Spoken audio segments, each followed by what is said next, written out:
Welcome back to Kintsugi Heroes, helping people tell the stories they need to share so you can find the stories that you need to hear.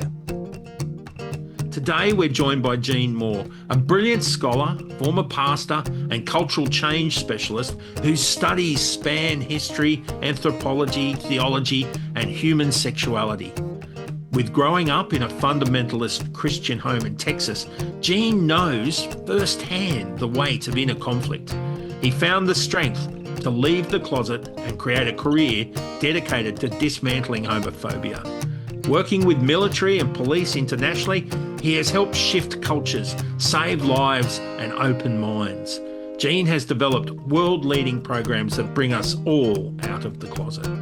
This is a conversation about identity, love, fear and courage, and of course, the power of finally being seen.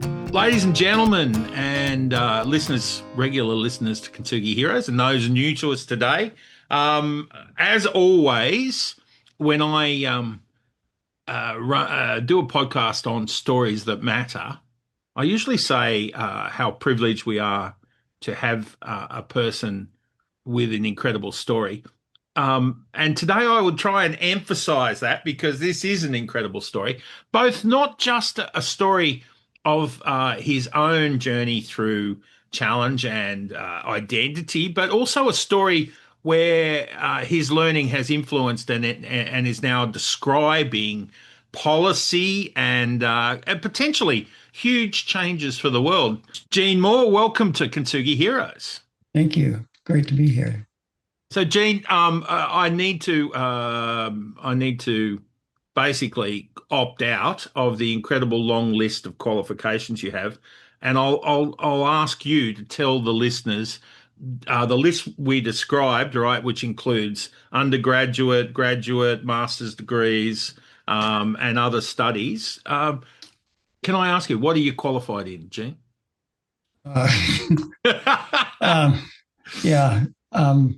Look, I've tried to get a really broad background. I've been interested in a lot of things. So I've studied history, social sciences, social history, anthropology, history and theory, biblical studies, theology, even sexuality and identity.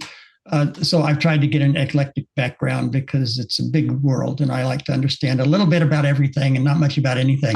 But I've been able to put it together in a I guess a way unique to how it's come together. Yeah, that's a mosaic of education that I don't think I've encountered before, right? So, does that make you like a human generalist, history, anthropology, society, religion? So you've got, the physical, the psychological, and the spiritual all tied up, right? Yeah.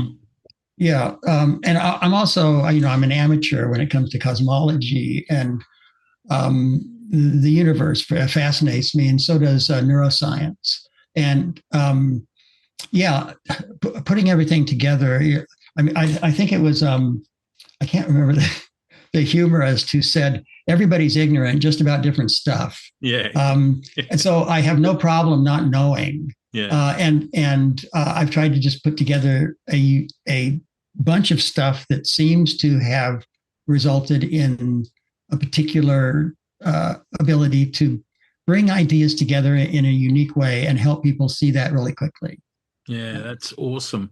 It's interesting. One of the true gifts of education in my mind is hopefully the humility of knowing what you just learned is such a small proportion of what's available to learn. Yeah, right. And right.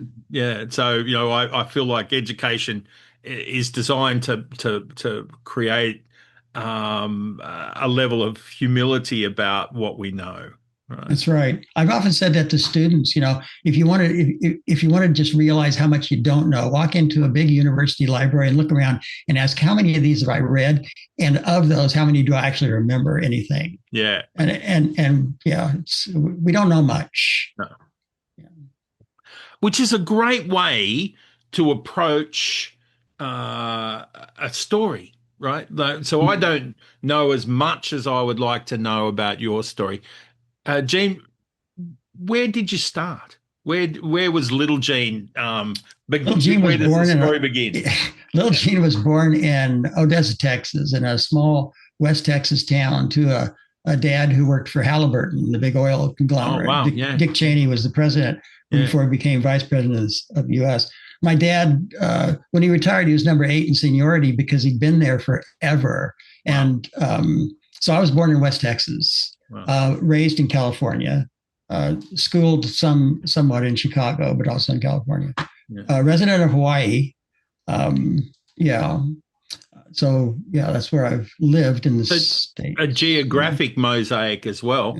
You often hear, Texans are fiercely parochial about, their place in the world and the geography they exist on. Are you parochial about that? No, not at all. I left. No, sorry. I left when I was 1, so my accent didn't stick. And although this one did, I haven't been to the States in over 30 years, and I still sound like this. I forget that I sound different until somebody mentions it. No, I'm not parochial about Texas at all. It was essentially taken from Mexico, which took it from Spain, which took it from the Native Americans, which, I'm not parochial about Texas. And the US, are you parochial? What's your relationship with the American? Look, I kind of wanted to leave since I've been little. I always felt it was a bit brash. It's not the greatest country in the world by any standard. Never has been. And I haven't been back there in a long time. I don't feel that much of an affinity with it. Especially now. Which is, I love that idea. I think Australia calls to people who should be Australian, maybe. Yeah. Well, I've moved west. I keep moving to islands.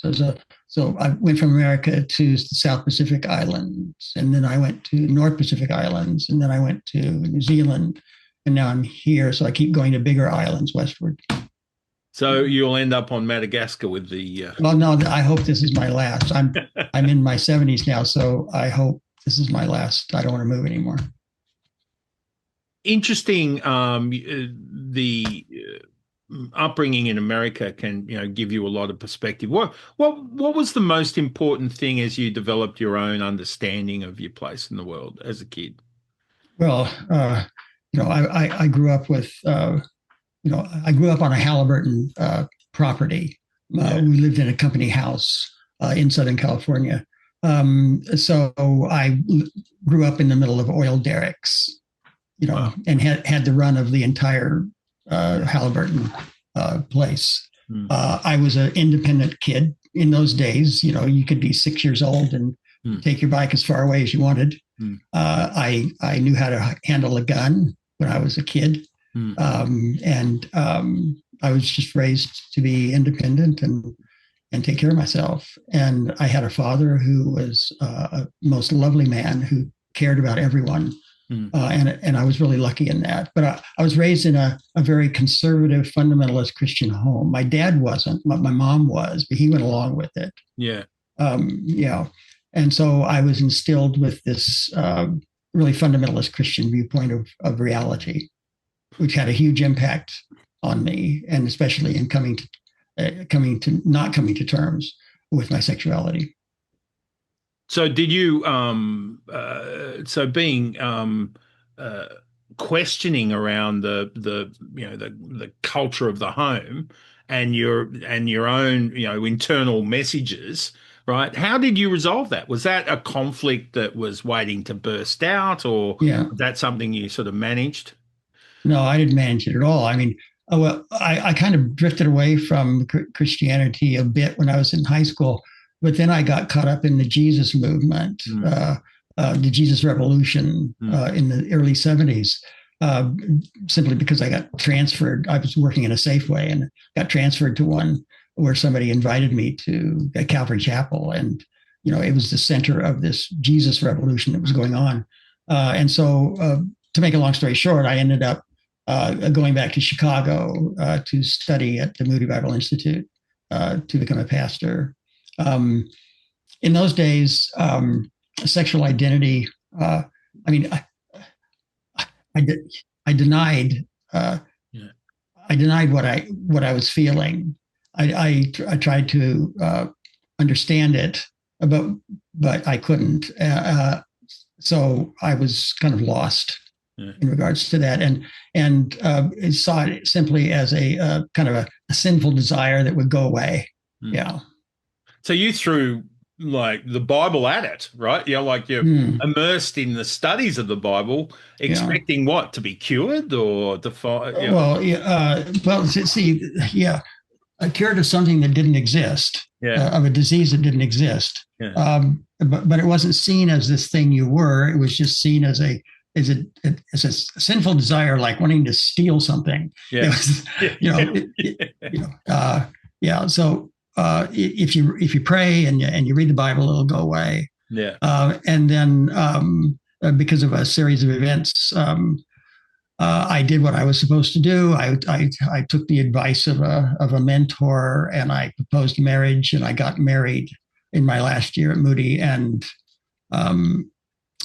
that lasted for 14 years, and 13 of that was I was seeing a Christian psychologist who knew that I had these desires. He also saw them not as an orientation. There was no sense that this is what I was, and he believed that he could cure me. I would say don't. I'd say, don't you think we should tell my wife?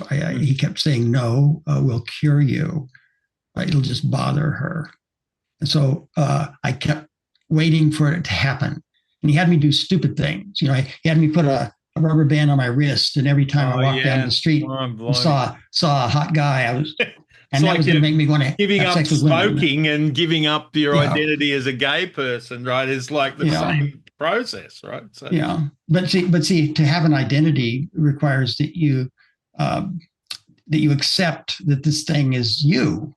Yeah. And I was taught that this is an affront to God, that the creator of the universe really doesn't like this, and you'll spend eternity in hell if you actually follow through with it. My goodness, like the dissonance inside, the internal conflict, right? It's absolutely awful. Yeah, that's going to make you sick. How did that happen? How did you continue to did you get sick physically as a result? Well, I got sick mentally. I was terribly depressed. And the psychiatrists that I would be sent to for, various antidepressants, there was never a connection between my depression and the fact that I was gay, because it wasn't. I wasn't defined as gay, and it was a different world, and it was crazy. Yeah. When I think back to it now, and and it's defined. The closet has defined the closet. Isn't a place. It's a performance. It's a performance of heterosexuality in an environment where it's dangerous if you don't perform. I couldn't accept that this was what I was. So I couldn't tell myself, much less anybody else, including my wife, because it was going to go away one of these days. And it wasn't intrinsic. It was just this problem that would go away. And now it sounds crazy, but then that's the world I lived in. Yeah. The idea, I think it's so interesting. You wake up every morning like you slept badly, right? It's like, you're carrying this thing waiting for you to feel better, right? Take a vitamin or something. How did your relationship go? Did you love your wife? Is that, did you we have partnerships, but is that healthy? No, it's not healthy at all. It's and this is what has motivated me in everything that I've done since then is to understand the closet. When I came crashing out of the closet, when I did, I had almost taken my life. Previous to that, nobody knew it, but I came this close. And when I came crashing out, essentially I lost everything.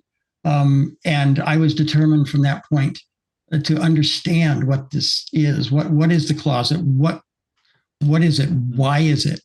How many people does it damage? How widespread is it? And that has defined everything that I've done professionally since then. It's enabled me. It's enabled me to help save other people from it. Yeah. How did you start to see it as a closet? Well, I guess I never saw myself in the closet until I got out of it and looked back. When everything fell apart, everything was gone. Yeah, everything within the evangelical Christian world. You'd be better off being a heroin addict than gay. Yeah. So I went down. What do? You go down to the South Pacific and you live on an island, and that's what I did. Yeah. And so I went to the South Seas, lived on an island. I built a house made out of bamboo on a lagoon. I spent a couple of hours a day spearfishing for my food. I lived a life of Gilligan without the chest full of money that the millionaire had. I opened a little business making coconut soap and island perfumes, and tried to sort things out and figure out what the hell just happened. And did a lot of writing on an ancient laptop sitting at the lagoon. I made great friends. I lived in a place where gay identity didn't really exist like it did in the West. And just a completely different place. And then I ended up going to New Zealand on my way decided to live in Hawaii. So I went from the South Pacific to the North Pacific. And on the way there, I went to New Zealand and met a man who I fell in love with, a Maori guy. And anyway, after I'd gone to Hawaii, and he came to live with me in Hawaii. And in Hawaii, I just happened to get there when the gay church, that is the Metropolitan Community Church, which is a queer denomination, happened to be looking for a new pastor, and I had credentials, and I was a licensed minister, and so I found myself suddenly the pastor of the gay church in Honolulu. Wow! And then I started teaching for the University of Hawaii, and so all of a sudden I'm having this amazing life that I never expected. In Hawaii, but then my partner's visa was running out, and we had to come back. So I came back to New Zealand, and I lived there, and he got sick, and he was subjected to some homophobic treatment that I believe caused his early demise. He died in my arms in a very sad night in September 1992. I was pretty much lost at that point.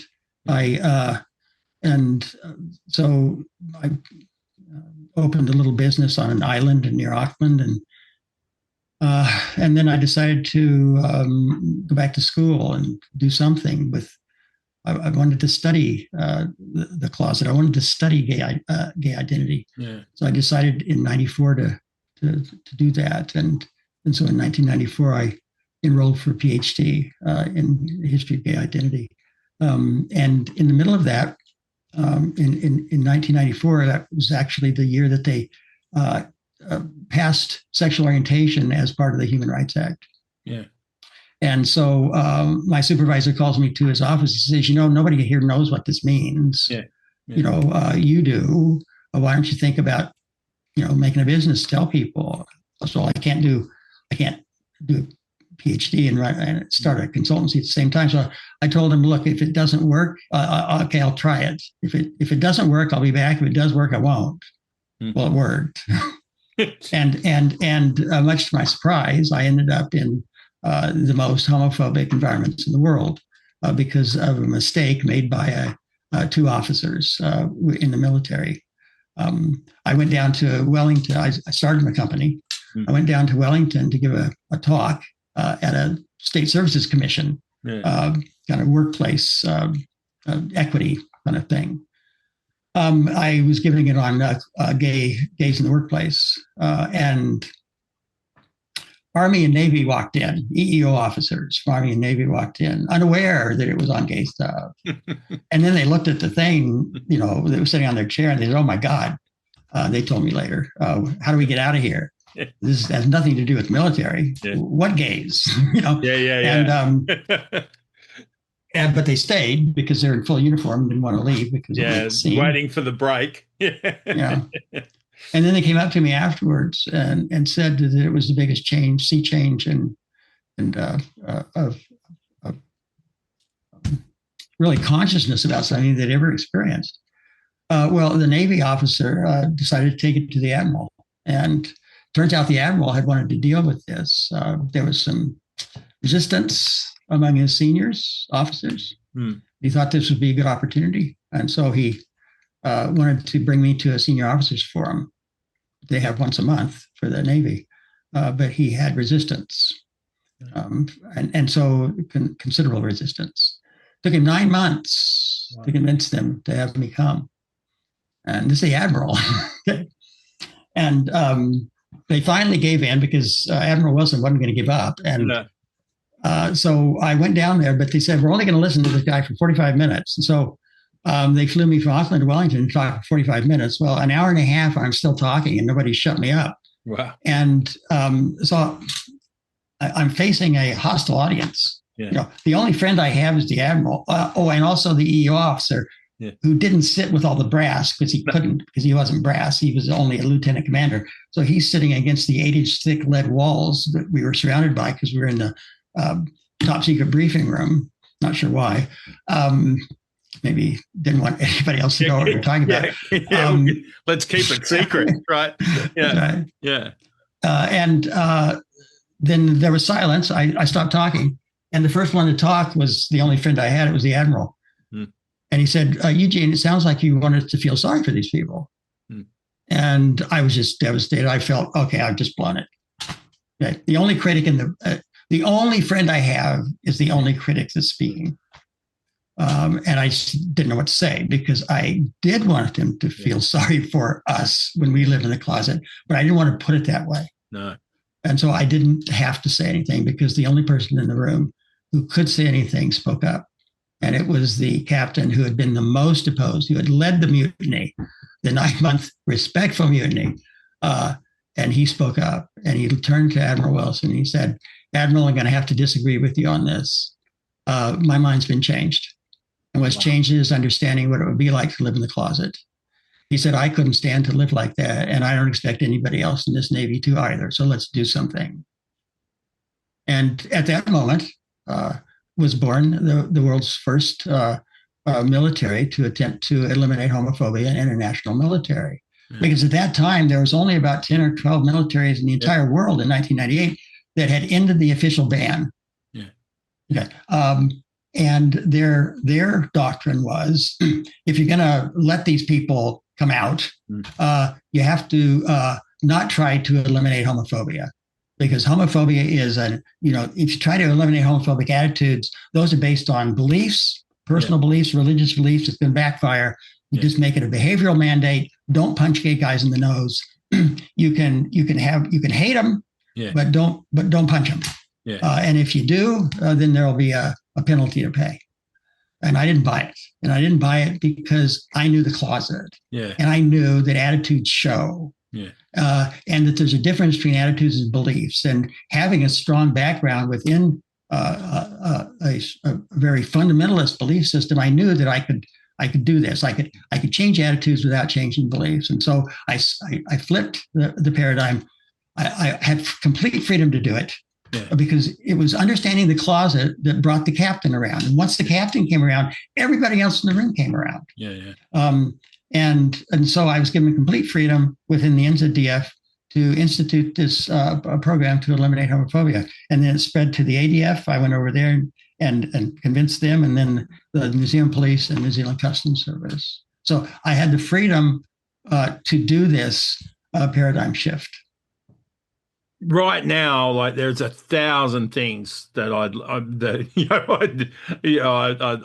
feel curious about with this whole, like it's such an interesting challenge you've given yourself. So you're dealing with grief, the loss of a partner, which is noted as one of the most significant events in a person's life, and that grief leads you to take on the most resistant, kind of threatening, kind of actively hostile spaces, walk into them and say, I can change them.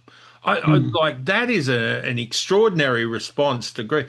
Were you trying to destruct? Because like most people would say, I'm going to teach the Army and the Navy to not have attitudes around homophobia and acceptance and open and understanding.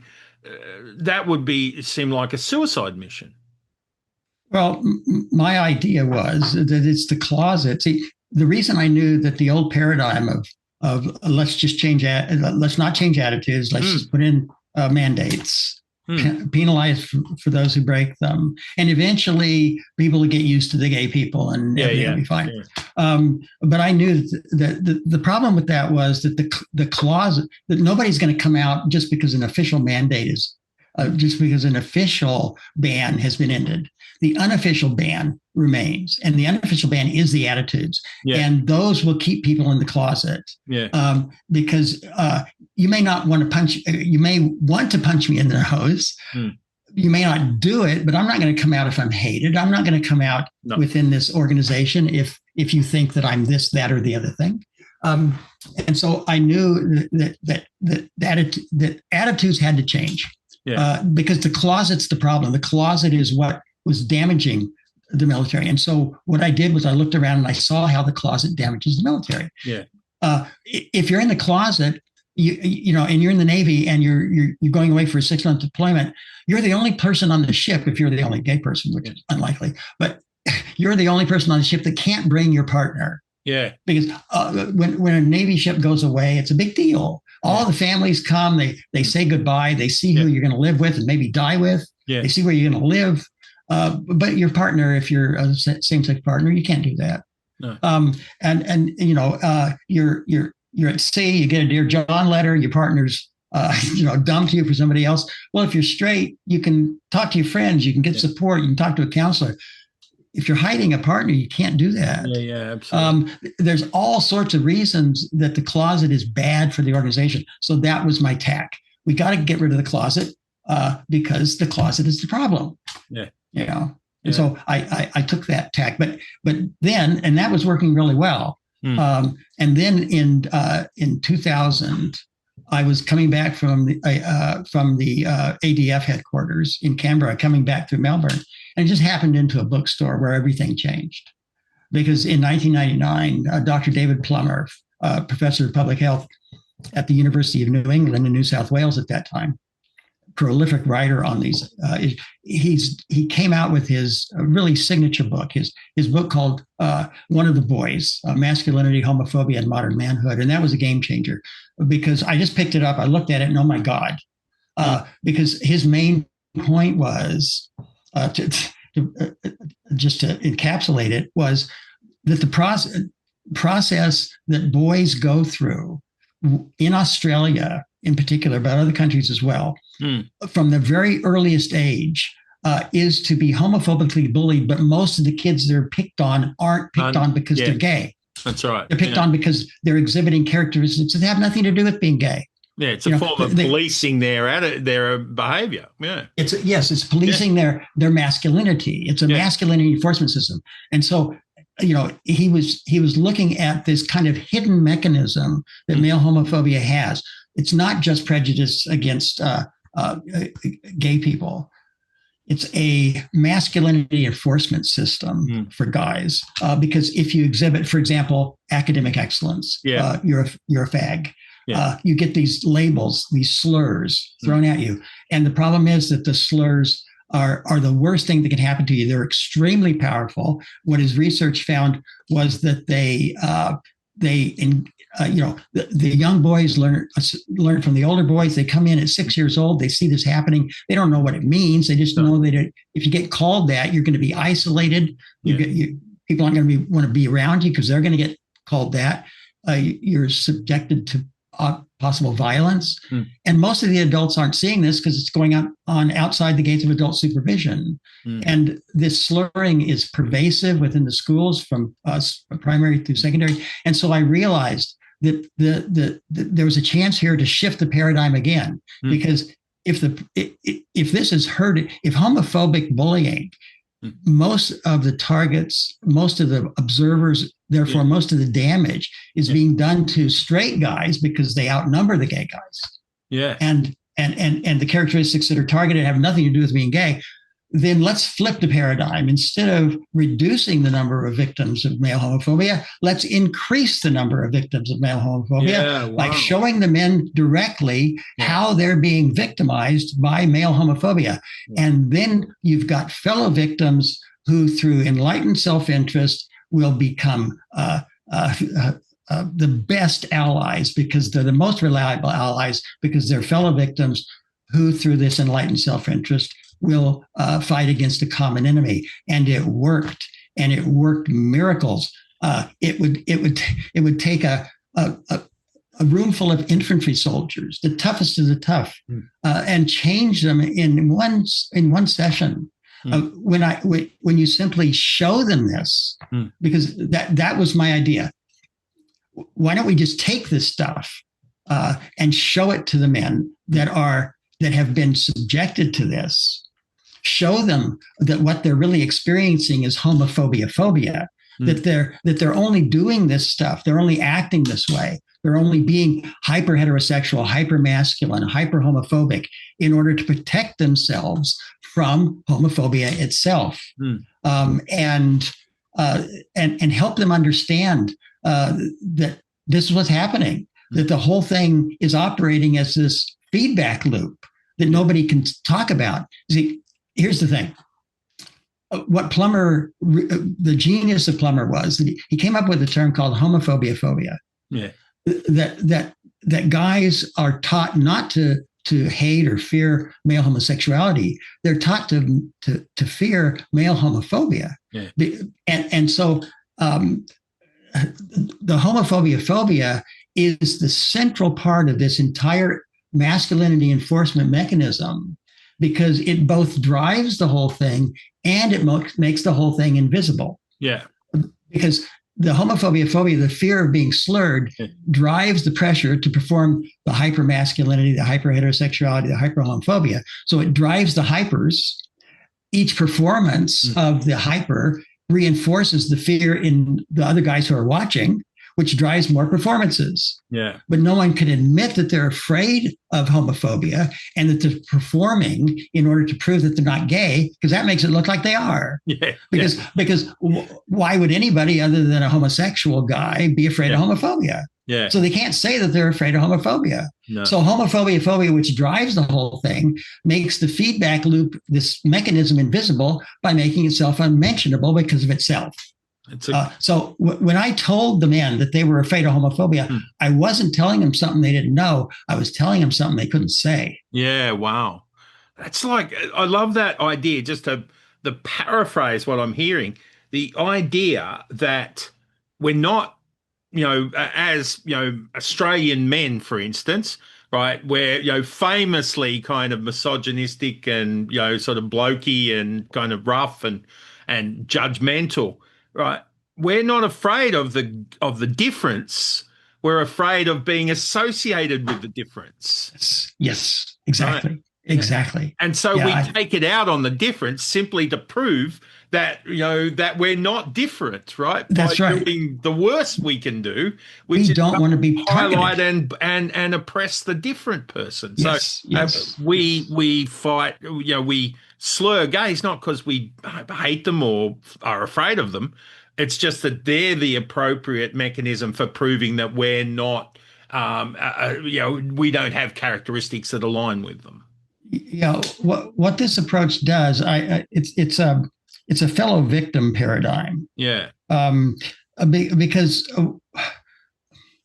what this does is this whole process of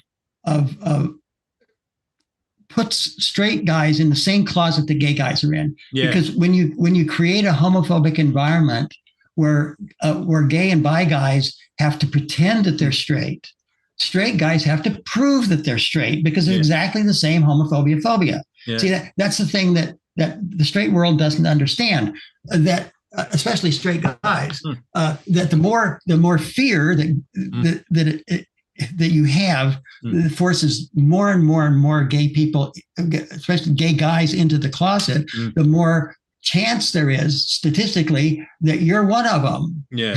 Okay? Yeah. Because the more people in the closet, the more chances that any guy I meet is in it. Yeah.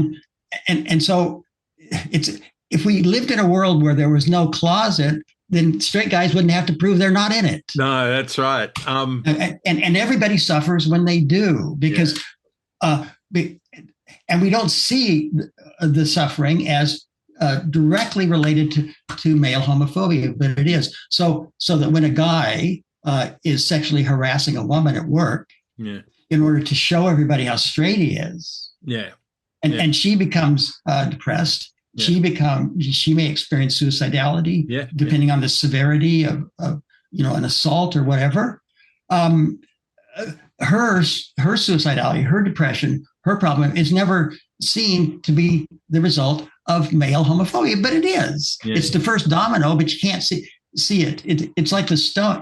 The homophobia is the stone thrown into the lake, but the ripples you don't notice that it was the stone that caused them. And that was my whole point.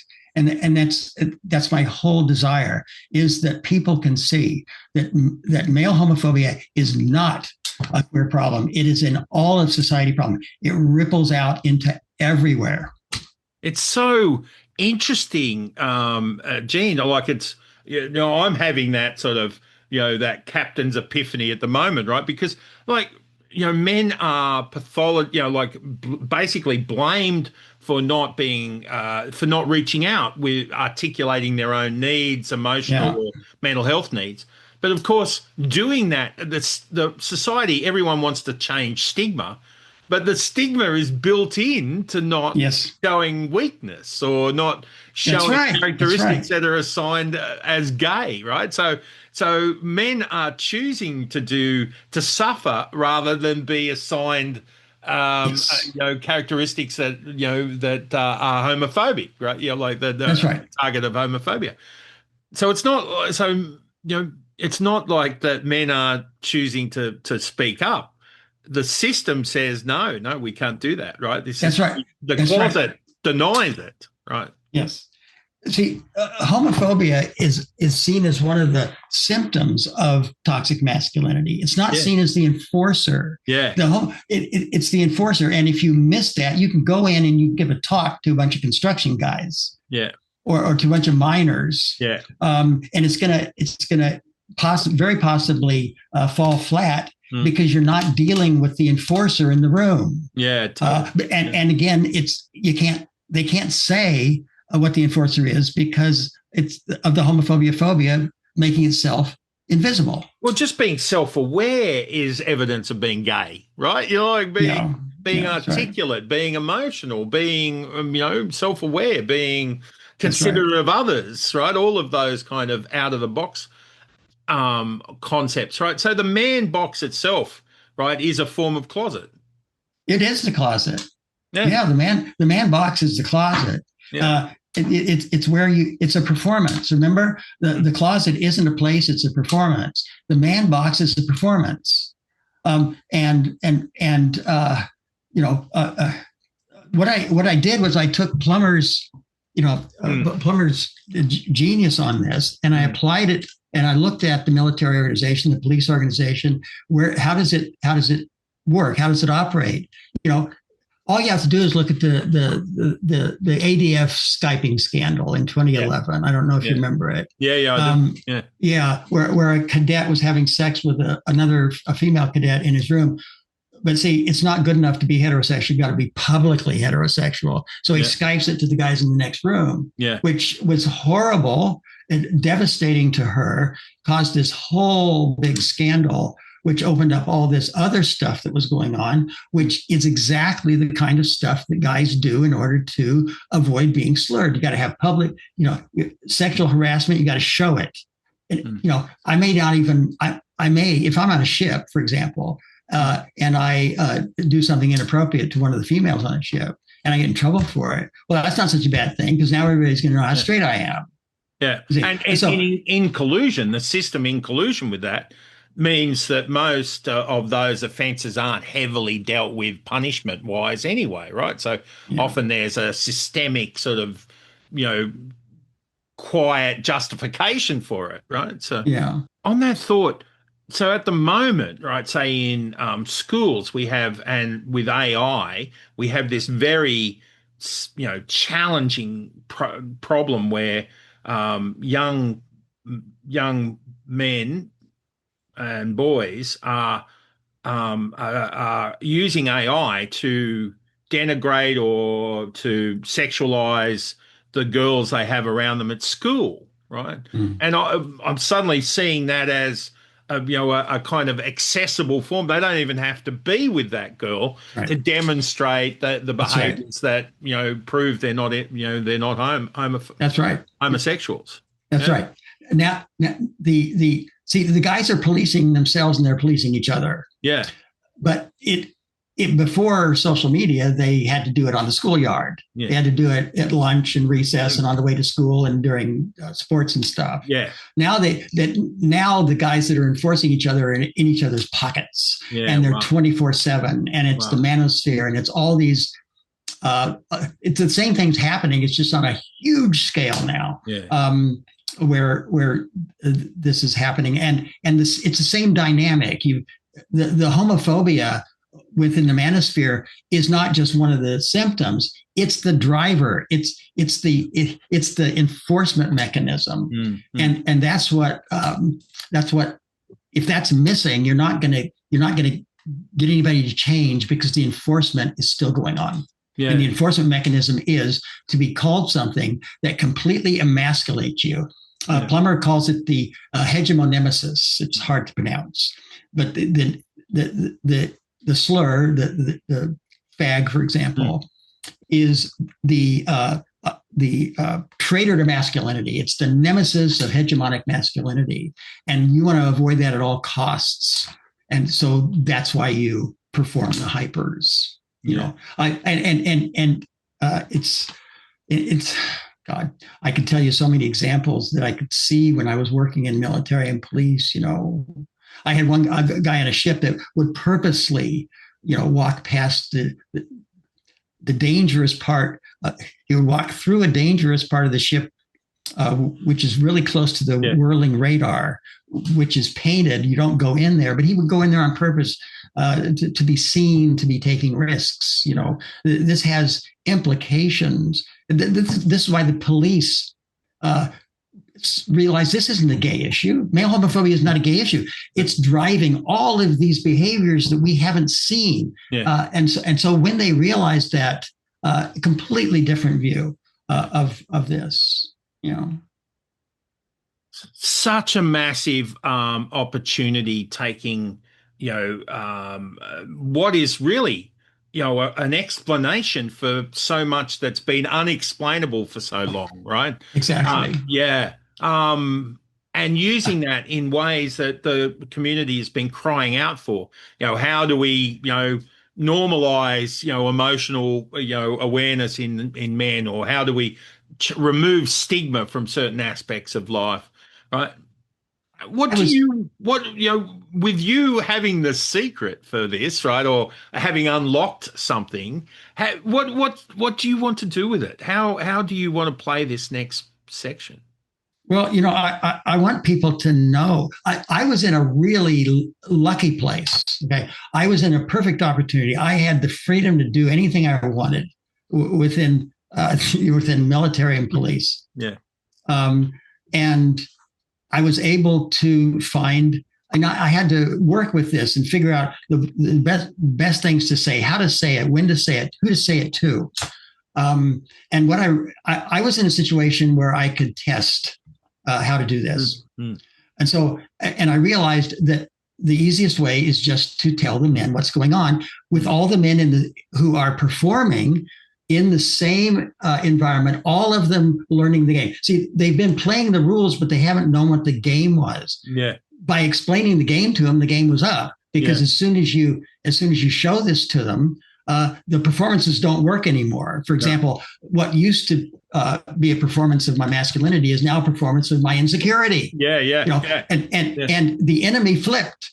The enemy went from male homosexuality to male homophobia. I had an officer come up to me, because part of my job was just to go on normal deployments with Navy, around the world, and do the training and just be paid to be gay on the ship to get them over it.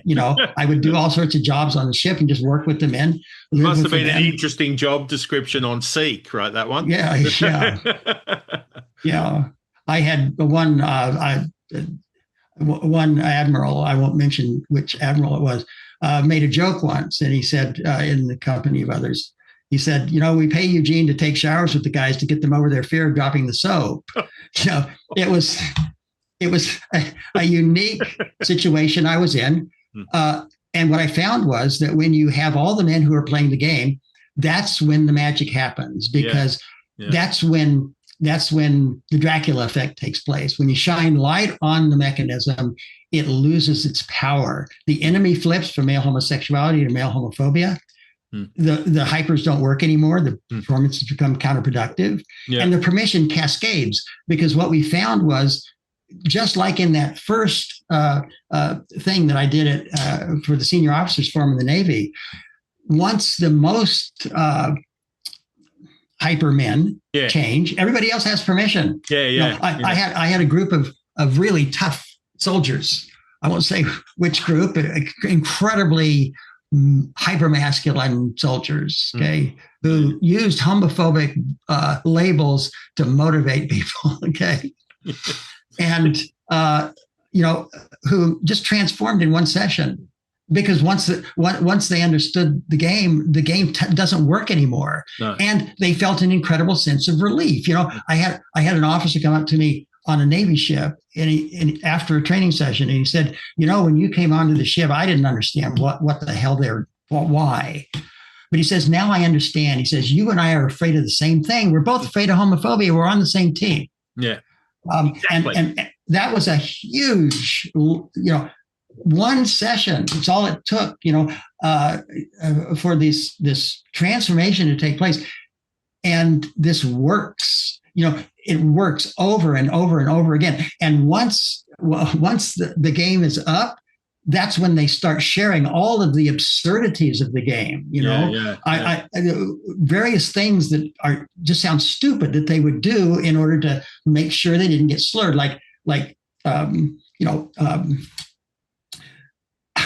One guy, he says, I really love tandoori chicken, but I won't eat it in public because it's pink on the outside and somebody might call me a poof.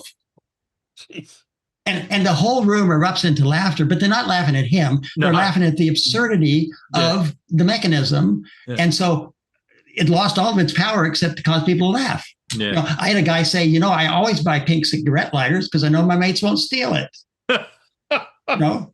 And we had a dog handler who was worried that because he had a female police dog, someone would call him a poof. It's just crazy stuff. And once you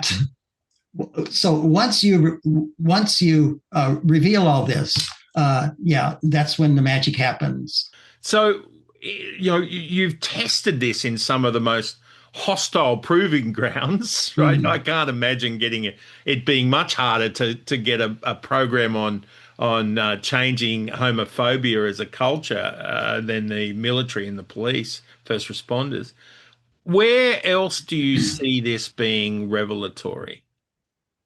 Well, everywhere, really. I mean, the performances can happen in any work environment. It's particularly important within high TMI. That's traditional masculine ideology and in masculinity contest culture kind of environments, like construction, energy, mining, military, police. But any workplace, for example, any unit where men care about what other men think. Wow. Okay, and what other people think about them. There can be risks of hyper heterosexual, hyper homophobic, and hyper masculine behaviors, creating real problems. So this is applicable anywhere. Is this kryptonite to the patriarchy? I believe probably. It's. I think it's, and that's why I'm bringing this out now. I think that particularly now with everything going on in the world, the rise of everything, the increase in homophobia, queerphobia, transphobia. It's being used, in a lot of bad ways, and I haven't, revealed this until now. I basically kept it to myself for the last 20 years, and I'm bringing it out now, and particularly within suicide prevention. But it's applicable everywhere, and I think I know that it saves lives. I know that. And so I want to share it with whoever wants to take it on board. That's so amazing. Of course, at the moment, as you point out, so there seems to be this incredible, almost desperate hatred and sort of discrimination, oppression being applied to, say, the trans world in particular. And we know the cost of that in lives, and it's happening in a range of institutions, politically sponsored, right, by some. So given what you know about the solution, why do you think this desperation, what is that escalation coming from in your thoughts? Well, a lot of it's coming from an area that people don't know much about, but it's central. It's called terror management theory. Okay, there's an area of there's a discipline in psychology called experimental existential psychology, XXP for short. It's called experimental because they use experimentation to determine outcomes and findings and things. And one of the main things they talk about is terror management theory, because what it demonstrates is that when mortality salience is when death is in the air. It's mortality salience. See, the thing about humans is we know we're going to die. That's the problem. That's the problem. Zebras don't know they're going to die. But we do. And so especially when death is in the air, it has an impact on us in the way we feel and think in ways that we can't see. But it's shown, for example, that when mortality salience, such as in the form of climate catastrophe, in the form of increasing political instability, war, nuclear war, etc., when this is in the air, what happens is that people gather closer and closer into opposing identities to feel like they're in the group that sees things the right way. And they get comfort in that in a world that seems to be falling apart. And they gravitate toward demagogues who tell them the climate change isn't happening. And so you get more and more. The irony is that you get this splintering, this tribalization into a splintering of identities and worldviews at the very time that you need unity in order to address the things that are creating the mortality salience, like climate catastrophe and war and political instability and opposition. And that's the problem. And because we don't understand that this is what's happening, it just the feedback loop just continues. And I believe that this hatred toward trans people is just a symptom of this phenomenon. Terror management, right? Terror management theory. Yeah. I love that. That's the way we manage terror. We manage it by getting into groups that we see the world the right way. Sorry. No, brilliant. It strikes me, right, so that when you have, so interestingly, while I'm sure the military and the first responders and the management of those guys, they're very, they're it seemed like a tough environment. But of course, those people are used to assessing. They're open to learning, to judging, to situational awareness.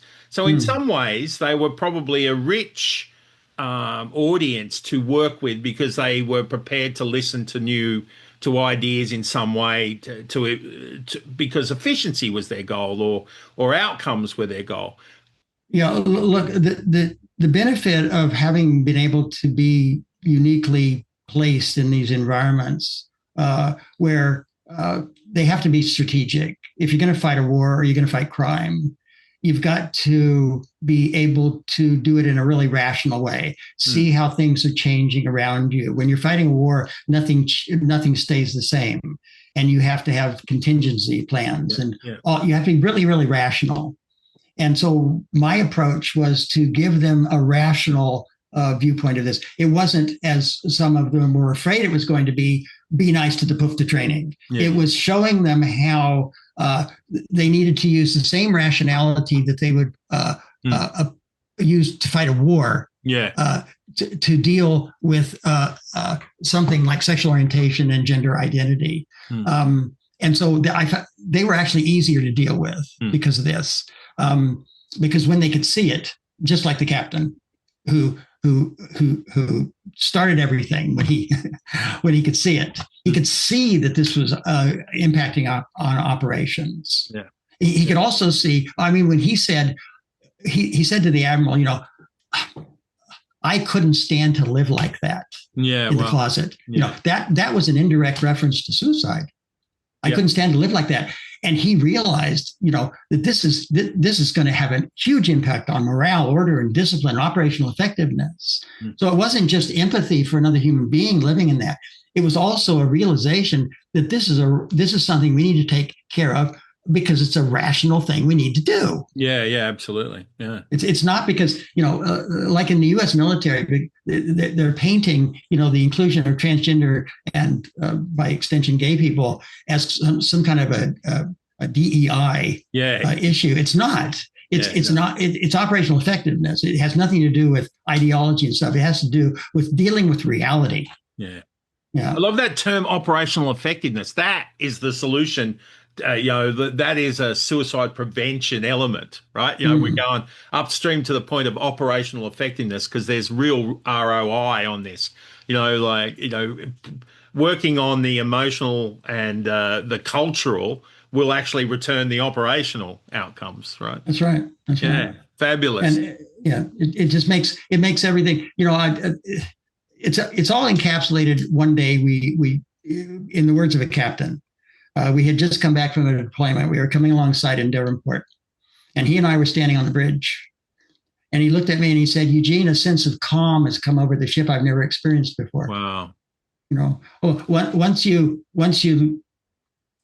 have all the actors who don't have to act anymore. Yeah. In this charade. Yeah. Stop acting. Everything just calms down. You're removing fear. Right. And, so everyone slips out of threat. Surely that's right. Yeah. Once you reveal, the homophobia phobia is the thing. And once you say it, then the fear's gone. Yeah. They realize that they've been policing themselves because of this thing they couldn't talk about. Yeah. So you mentioned 20 years you've been sitting on it. Was there a reason for that? Yeah, look, in 2004, I sent a paper to Aaron Belkin, the director of the Center for the Study of Sexual Minorities in the Military at the University of California. We had been corresponding before that. He knew what I was doing, but in 2004, I sent him a paper outlining this new paradigm, this kind of fellow victim paradigm, that homophobia is the problem. And it needs to be addressed. It's not just, behavioral mandates. It's going to solve anything. And he wrote back to me when I sent him this, and he said, and I'll quote it here. I got it. He said, "I just read your paper, and I think it's absolutely terrific. You're making arguments that are absolutely critical, and you're the only one making them. I'm completely impressed. And then he spent 2.5 pages in the email telling me how this needed to be published across the Pentagon. The purpose of the center was to advise the Pentagon and the White House on the ending of Don't Ask, Don't Tell. Yeah. He wrote the book. Aaron wrote the book called How We Won. And he said, this needs to be, this is a completely new argument that's going to work. And he told me how it needed to be published, and I never did any of it. And I never did any of it because at that moment, I was kind of under attack by forces that I don't want to talk about because it's a safety issue. And I'm not interested in poking that bear.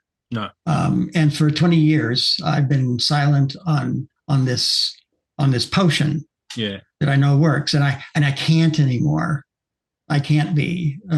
And the reason I can't be is because of something that happened on my birthday in 2023. Because my birthday is September 10th, which happens to be World Suicide Prevention Day. Yeah. I didn't know that. Wow. And in 2023, I realized that. And I realized that I owe it to somebody to not keep this silent anymore, no matter what it costs. And that is a partner of mine who died a tragic death, whose death brought all of this about. None of this would have happened. I wouldn't have studied for the PhD. I wouldn't have done any of this if he hadn't died. And I owe it to him. It was 1994. It was a few months before I was going to start the PhD. And I went to visit my father in Manchester. He lived there with his British wife. And I was in Manchester on an evening in the weekend. And I was just walking. It was early evening. I walked and I passed this gay bar. They have a gay village in Manchester. I just walked in, and it was early. There weren't many people. But right in the corner, there was this guy standing there with a beer in his hand. And as soon as I walked in, our eyes met. And his name was Victor Neo. And he was a student from the University of Cardiff in Wales, there for the weekend, just to get away. A few weeks, very shortly, he would finish his PhD in Shakespearean literature. And I walked straight up to him, which is really unusual for me. I'm usually the one standing in the corner, not talking to anyone. And it was like we'd known each other for 100 years, and it sounds corny, but, it was love at first sight. To make a long story short, we had all these commonalities.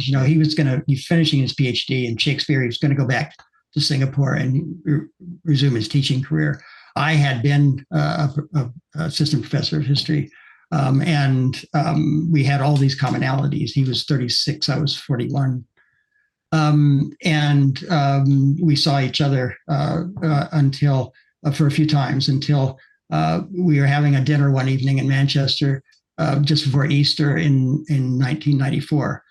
And he popped a question to me and said, will you come back with me to Singapore when I'm finished? And I immediately said, yes, I will. And so right there, my life changed. Our paths met.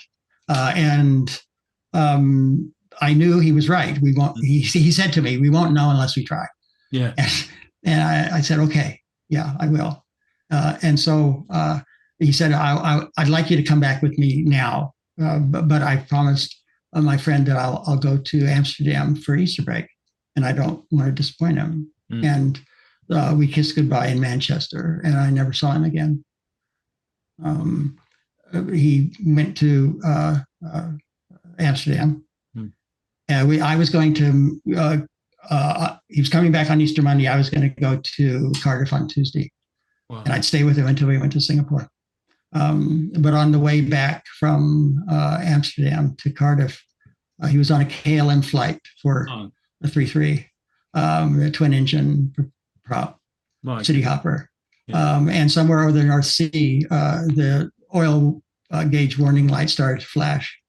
But it was just a warning light. The gauge said that the pressure was normal. So pilots were looking at the book. It said to continue on if the gauge says normal. So they did.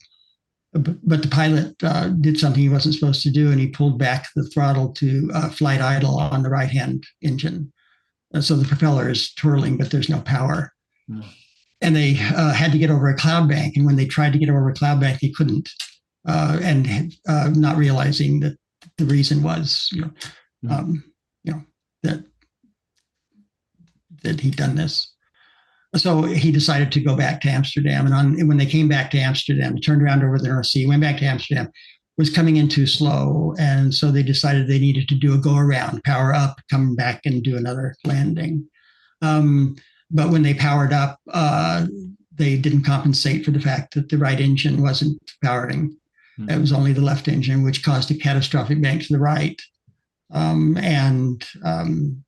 The plane right wing hit the ground, and the plane burst into flames, and 2 passengers were killed, and one of them was Victor.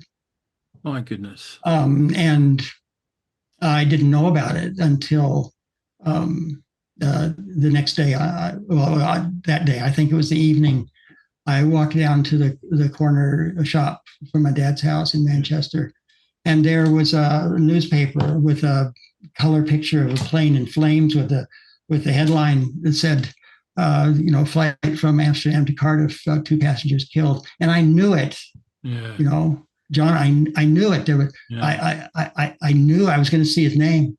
Wow. And I just stood there staring at it, and I picked it up, and I just looked down, and there it was, Victor Neo, 36, PhD student. And it seemed as inevitable as our meeting did. It felt, I can't describe the feeling. In the same moment that everything changed, everything stayed the same. Yeah. It was because of his, of his death that the path that we were going to be on completely disintegrated. Yeah. And it was because of his death that I stayed on the same path that I was on. That's ended up with all of this. And I realized 2 years ago that if I keep this to myself and I don't share this, then everything that's happened has certainly been efficacious for a lot of people. Yeah. But if I keep this to myself and don't share it, it's not going to be efficacious for a lot more, and I can't do that. And so my main reason for doing this is really the realization I had that I owe this, to Victor. My goodness, that's an incredible story, both like tragic and heroic at the same time. It's, one of the strangeness of it. He's getting he's finishing his PhD in Shakespearean literature. Just these twists of fate. The twists of fate, the tragedy. The sense of ironic kind of universal, joke, really, isn't it? It's just, I'm so sorry, mate. But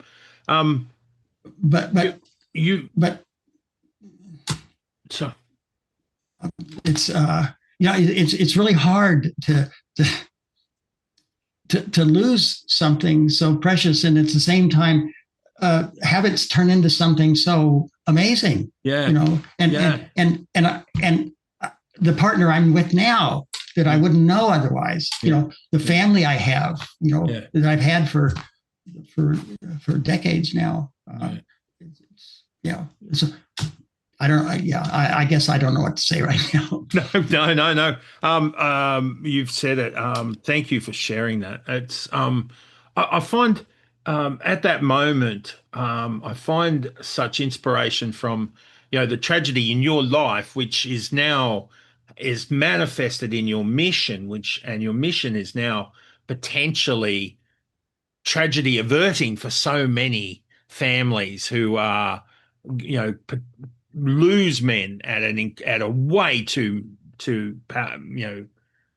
massive rate in the world, 2 men a minute in the world. suicide. So I want to know, like that mission, which has, maybe kept you alive. I'm sure you've had your moments where you've questioned going on. What's your plan now? Like you've come out at the risk of your own safety and the risk of your wellness and your family. What do you want us to do to help you? I don't know. My life has just been, these series of things that happen, like the officers mistakenly coming to it's been a series of these things.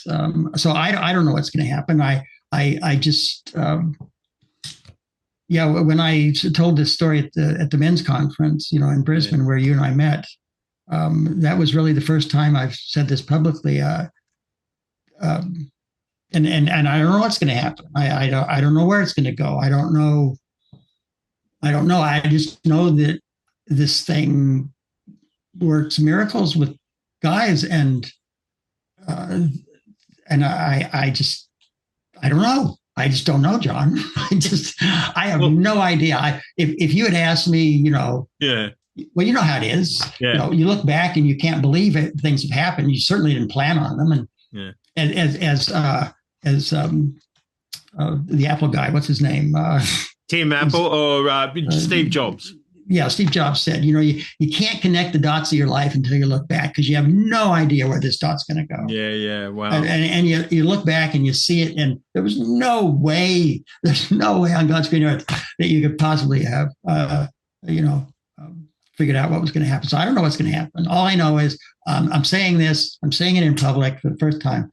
It scares the hell out of me. Yeah. But I can't not say it. I just can't not. Well, it's been a privilege to hear you say it to me and to the Kintsugi listeners. I feel like I can help by believing that karma has got your back, right? And that this needs to happen, and that your life so far is evidence that it will continue to go on and become a significant factor in all of our challenge. I join you in the belief that it has to happen, right? That we need to do something that's revelatory about in terms of helping men get through something that is really unacceptable. So I thank you that you've shared us. Thank you so much. Inspirational and brave sharing today, mate. I really appreciate it. And the book, you will be writing this as a book at some point. So I've written it. I've written the book. I haven't published it. It's there. I just haven't published it, and I suppose I need to do that. I guess now I can. I've come out from under from hiding, I suppose. Well, I look forward to reading it. Thank you so much. It's been a privilege to talk to you today, mate. It's been a privilege to talk to you, John. I'm so glad that you came to my talk, and I'm so glad that we met. It's been really exciting, and I continue to believe it's been a momentous moment for inspiring me to keep going, and to maybe there is a solution. So great work, Gene, and all the best. Mate. Thank you. Thanks.